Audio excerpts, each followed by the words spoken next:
Everyone, अभी के जो हमारे सेशंस चल रहे हैं जिनमें आपको डेली एक वीडियो मिलता है, उनमें हम आपके सैम्पल पेपर डिस्कस कर रहे हैं क्लास 10th के और क्लास 12th के। आज हम क्लास 12th का हिंदी का पेपर डिस्कस करेंगे, जिसमें हम आपका खंड क है वो जो पहले डिस्कस कर चुके हैं। जिन बच्चों ने खंड का नहीं देखा है, अगर आपके पास हिंदी सब्जेक्ट है तो आप इसका खंड का लिंक मैं आपको डिस्क्रिप्शन में दे दूँगी, आप वहाँ से देख लेना। आज हम इसके आगे का खंड ब जो है सेक्शन बी, वहाँ से स्टार्ट करेंगे। सेक्शन बी आपका स्टार्ट है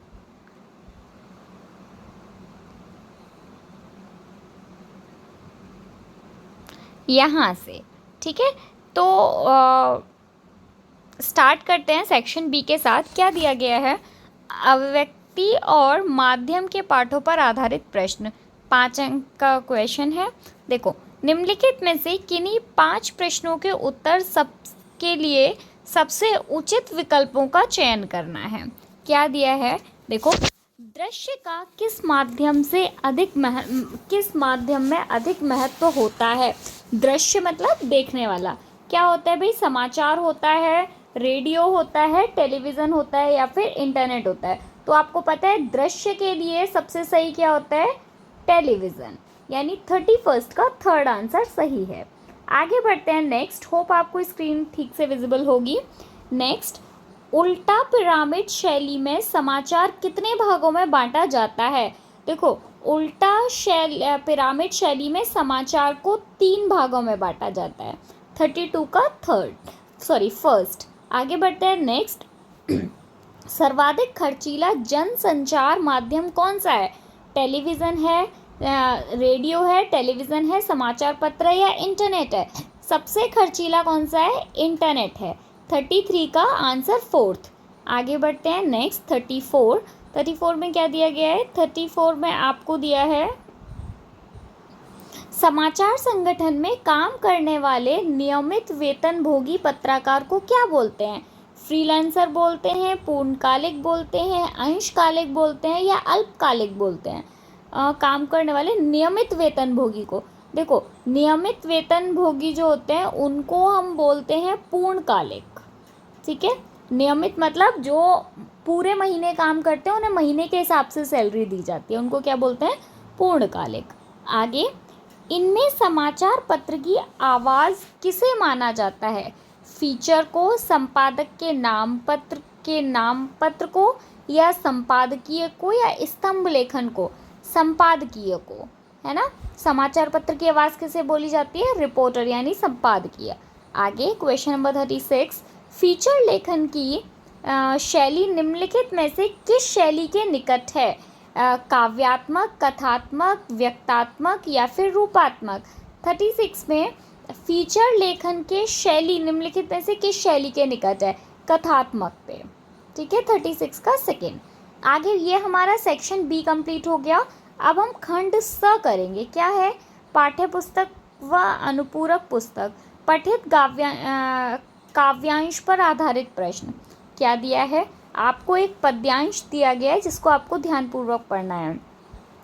जाने क्या रिश्ता है, जाने क्या नाता है, जितना भी उड़ेलता हूँ भर भर फिर आता है, दिल में क्या झरना है, मीठे पानी का सोता है, भीतर वह ऊपर तुम,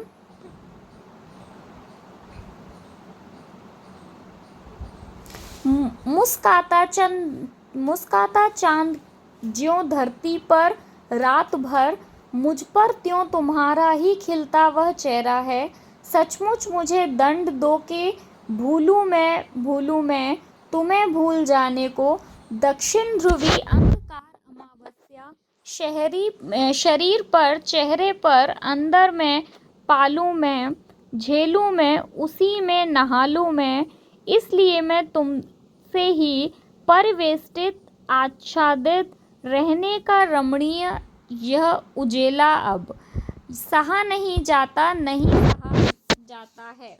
आपको क्या करना है? निम्नलिखित प्रश्नों में 5 प्रश्नों के उत्तर जो सबसे सही विकल्प है, ठीक है, आपको उत्तर देना है।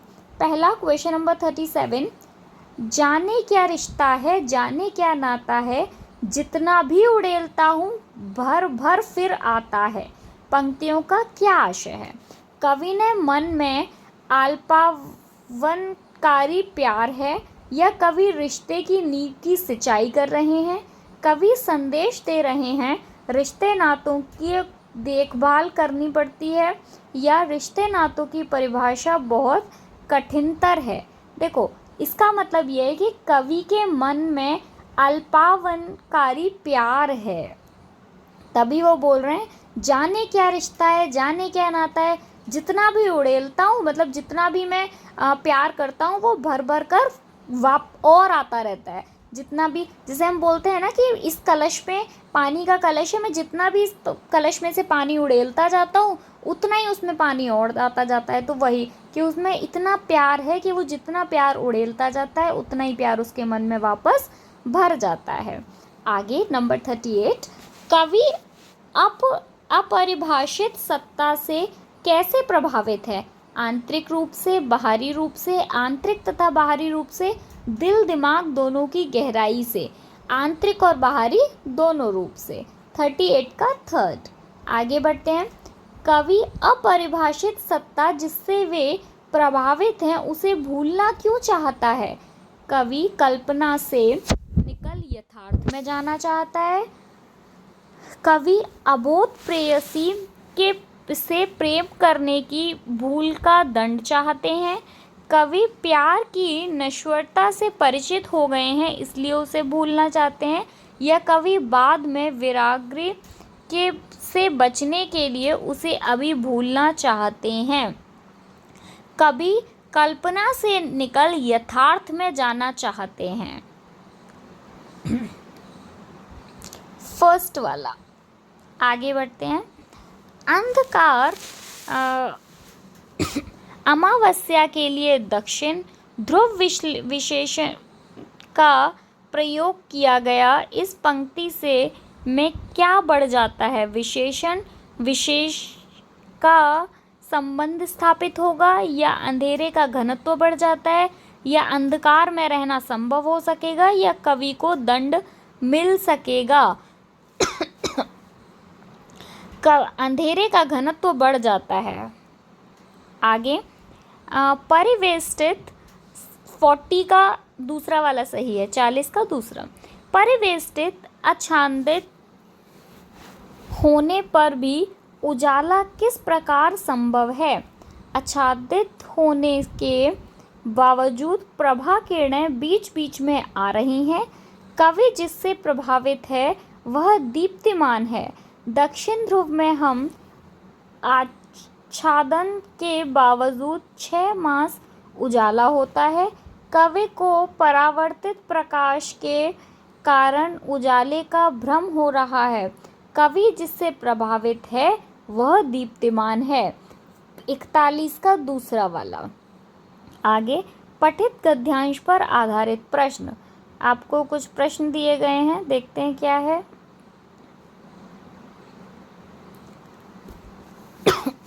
लेकिन इस बार मैंने साफ इनकार कर दिया, नहीं फेंकना है मुझे बाल्टी भर भर कर पानी इस गंदी मेढक मंडली पर। जब जीजी बाल्टी भरकर पानी ले गई, उनके बूढ़े पांव डगमगा रहे थे, हाथ कांप रहे थे, तब भी मैं अलग मुंह फुलाए खड़ा रहा। शाम को उन्होंने लड्डू मठरी खाने को दिए तो मैंने उन्हें हाथ से अलग खिसका दिया, मुंह फेर कर बैठ गया। जीजी से बोला भी नहीं। पहले वे भी तमतमाई, लेकिन ज़्यादा देर तक उनसे गुस्सा नहीं रहा गया। पास आकर मेरा सर अपनी गोद में लेकर बोली, देख भैया, रूठ मत, मेरी बात सुन, यह सब अंधविश्वास नहीं है। हम इन्हें पानी नहीं देंगे तो इंद्र भगवान हमें पानी कैसे देंगे? मैं कुछ नहीं बोला। फिर जीजी बोली, तू इसे पानी की बर्बादी समझता है, पर यह बर्बादी नहीं है, यह पानी का अर्थ चढ़ाते हैं। जो चीज़ मनुष्य पाना चाहता है उसे पहले देगा नहीं तो पाएगा कैसे? इसलिए ऋषि मुनि ने दान को सबसे ऊंचा स्थान दिया है। आपको यहाँ पे प्रश्न दिए गए हैं 5, जिनके उत्तर आपको इन विकल्पों में से छांटने हैं। पहला, लेखक ने मेढक मंडली पर पानी फेंकने से इनकार क्यों कर दिया? पानी बर्बाद नहीं करने के कारण या मेढक मंडली को गंदे लोगों की श्रेणी में रखने के कारण या नेक्स्ट, पानी फेंकने को बर्बादी मानने के कारण या लोक मान्यताओं में विश्वास नहीं होने के कारण। 42 का फोर्थ वाला, लोक मान्यताओं में विश्वास न होने के कारण। आगे 43, अपने डगमगाते पाँव पर भी जीजी बाल्टी भरकर पानी क्यों फेंक रही थी? क्योंकि लेखक पानी फेंकने से इनकार कर रहा था। नहीं, पानी फेंकना आवश्यक मानने के कारण। लोक मान्यताओं में विश्वास रखने के कारण। यही सही है 43 का थर्ड वाला। अच्छा बच्चों, मैं एक बात आपको बता दूं, मैंने मतलब जब भी मैं इस टाइप के गद्यांश पद्यांश या फिर केस स्टडीज़ जो होती हैं उनको सॉल्व कराती हूँ, तो मैं हमेशा बोलती हूँ इन केस स्टडी पर आप थोड़ा सा टाइम दे दो अच्छे से। मतलब आप इनको एग्ज़ाम्स में एक बार अगर अच्छे से पढ़ लेते हो तो जब आप इन क्वेश्चंस को सॉल्व करते हो ना, तब आपको कोई दिक्कत नहीं आती, आपको बार बार इनको नहीं पढ़ना पड़ता है। ठीक है। फिर एक चीज़ और, आपको किसी भी क्वेश्चन में कोई प्रॉब्लम है, आपको किसी सब्जेक्ट में कोई प्रॉब्लम है, आपको समझ नहीं आ रहा है, आप मुझे कमेंट करके बताओ, जितना हो सकेगा मैं आपकी हेल्प करूँगी। ठीक है, आगे बढ़ते हैं। क्वेश्चन नंबर 44, लेखक जीजी से नाराज़ क्यों हो रहा है? जीजी द्वारा पानी फेंकने के कारण, लेखक की बात नहीं मानने के कारण, लेखक और जीजी में वैचारिक अंतर होने के कारण या जीजी के अंधविश्वासी होने के कारण। क्यों हो रहा है? जीजी के अंधविश्वासी होने के कारण। आगे, जीजी अधिक देर तक लेखक से क्यों गुस्सा नहीं रह सकी? लेखक की बात समझ जाने से, लेखक को समझाना चाहती थी, लेखक से प्रेम करने के कारण, लेखक की नासमझी के कारण। क्यों? क्योंकि लेखक से प्रेम करने के कारण, क्योंकि वो उसका भाई बताया गया है। आगे, पानी का अर्घ चढ़ाने से आप क्या समझते हैं? पानी का दान देना, पानी इंद्र भगवान को समर्पित करना, पानी का प्रसाद चढ़ाना, पानी का महत्व बताना, पानी को दान करना, ऐसा आपके पद्यांश में बोला गया है। आगे, पाठ्य पुस्तक से पठित पाठों को आधारित प्रश्न। बाजार को शैतान का जाल क्यों कहा गया है? बच्चों, ये वाले जो है ना, ये आपकी बुक से रिलेटेड क्वेश्चंस होंगे, है ना। 5 प्रश्न। तो क्योंकि मैंने आपका ये चैप्टर नहीं पढ़ा है तो इनके आंसर्स मुझे नहीं पता, तो ये वाले आपको खुद देखने पड़ेंगे। ठीक है, क्योंकि मैं हिंदी पढ़ाती नहीं हूँ, इसलिए मुझे हिंदी का इनका मालूम नहीं है। आगे मैं यहाँ से बता रही हूँ, अनुपूरक पाठ्य पुस्तक के पाठों पर आधारित प्रश्न क्या है? निम्नलिखित के 5 प्रश्नों के उत्तर दो। ठीक है, कहानी सिल्वर वेडिंग की मृत्यु के संदर्भ में जो हुआ होगा, ये भी आपके बुक पर ही रिलेटेड क्वेश्चंस हैं, तो ये भी मैं आपकी इन वालों में हेल्प नहीं कर पाऊँगी।